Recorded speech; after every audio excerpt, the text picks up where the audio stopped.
I can confirm, because I said so, I think, at the beginning of this trip, in one of the first questions that was asked, that we have gone through regular law enforcement channels in enforcing the extradition requests that we've made with respect to Mr. Snowden. And that's been true with all the countries that have been involved, including Russia.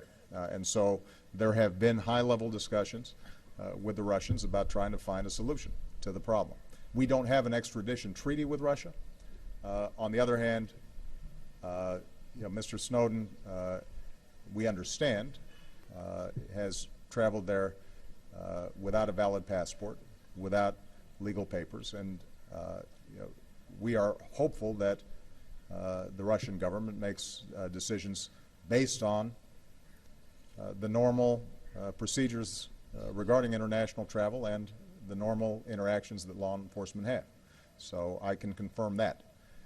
With respect to the latest article that in part, I gather, is prompted by Mr. Snowden's leaks, we're still evaluating the article because the problem is that these things come out in dribs and drabs. We don't know necessarily what they're what programs they're referring to. We don't know how they're sourced. And so what I've said is to my team, take a look at this article, figure out what they may or may not be talking about, and then what we'll do is we'll communicate to our allies appropriately.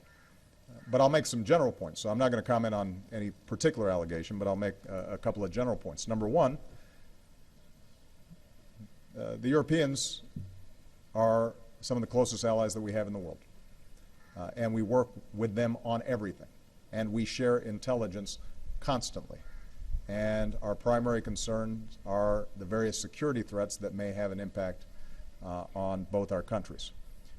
The initial two programs that were of concern as a consequence of the Snowden leak had to do with a very particular issue, and that is, were we going around snooping and reading people's emails and listening to people's phone calls, whether that was in the United States or in Europe? And I responded to that when I was in Europe, in Germany, explaining that one program had to do with telephone numbers that were exchanged without content. The other was very narrowly tailored to deal with threats like terrorism, proliferation, and that all of this was done legally and under the supervision of the FISA court.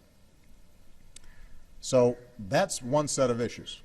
Now there's a second set of issues that this article seems to be raising, and that is how our intelligence services operate generally around the world. I think we should stipulate that every intelligence service, not just ours, but every European intelligence service, every Asian intelligence service, wherever there's an intelligence service, here's one thing that they're going to be doing. They're going to be trying to understand the world better and what's going on in world capitals around the world from sources that aren't available through the New York Times or NBC News. That they're seeking additional insight beyond what's available through open sources. If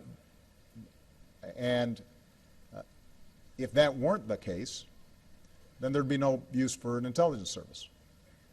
I guarantee you that in European capitals, there are people who are interested in, if not what I had for breakfast, at least what my talking points might be, should I end up meeting with their leaders.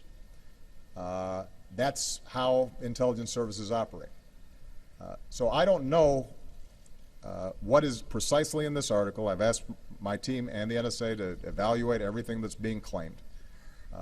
When we have an answer, we will make sure to provide all the information that our allies want in what exactly the allegations have been. But I can, here's one last thing I'll say. I'm the end user of this kind of intelligence. And if I want to know what Chancellor Merkel is thinking, I will call Chancellor Merkel If I want to know what President Hollande is thinking on a particular issue, I'll call President Hollande. And if I want to know what David Cameron's thinking, I call David Cameron. Ultimately, we work so closely together that there's almost no information that's not shared between our various countries. But I do think it's important for everybody analytically to separate this issue, which is how our intelligence service is gathering information about the world, versus the particular programs that were initially the cause of this controversy, which I was responding to when I was in Germany.